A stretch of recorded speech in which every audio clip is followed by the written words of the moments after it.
What's up, guys? I'm going to discuss what happened with this DD13, and I'm also going to share what you can do to avoid this from happening to you. This is an educational video, so if you like this type of content, be sure to hit the like, subscribe, and turn on notifications so you're notified when we go live or we release a new video. If you'd like to schedule an appointment, you can call us at 972-225-3017. Let's get right into this video. Okay, so what we have here is a piston from a DD13. As you can see, we have scuff marks on the piston. Now, we pulled the mains to inspect everything. One of the major problems that we found initially is coolant going into the oil. That was a very, very easy problem to find. Later on, when we pulled the pan, we was actually able to move the suction tubes for the pickup line, for the oil pickup line, and we noticed they were very loose. I can add a video on and show you how loose they are, and I'm going to show them to you actually closely as well. And then we have the mains here. The mains are just showing a lot of contamination across all mains. If you can see these right here, these are contaminated mains.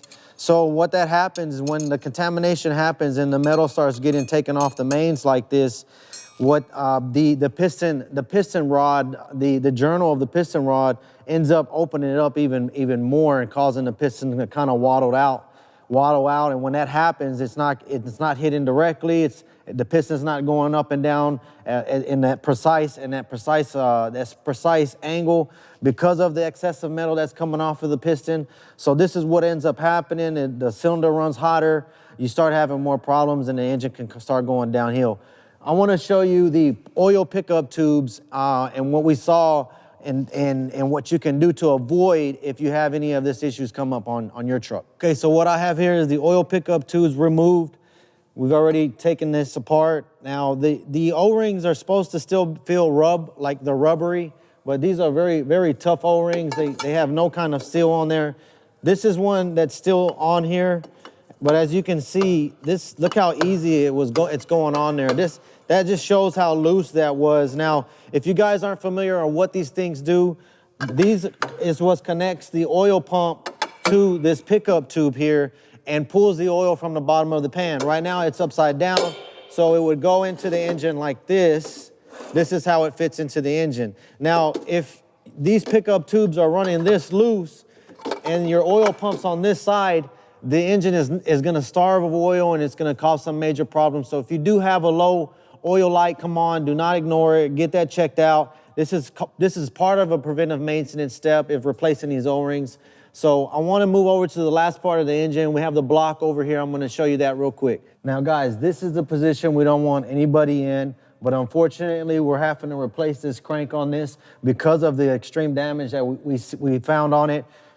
Detroit has us check the journals, and if you're able to feel scratches with your fingernail, then they recommend you replace the crank. So we're replacing the crank. This is the oil pump that I mentioned to you that's still on the end. It's a gear-driven pump. So this is where your pickup tubes are gonna slide into. We have this piston off is the one we have, which is number 2 piston. This is the rear of the engine, and we have one of the main caps off. We're gonna be continuing to tear the engine down so we can replace the crank and hopefully get this truck back on the road ASAP. But guys, I want you to avoid this. If you have this type of low oil problems, be sure to keep up with your maintenance because this is the type of problems that are gonna end up happening. So guys, I hope this information was useful. If you got any questions, you can call us at 972-225-3017. If you would like to schedule an appointment, we're at 4140 Langdon Road, Dallas, Texas, 75241. Guys, be safe. Check out our merch. Make sure to subscribe. And until next time, be safe.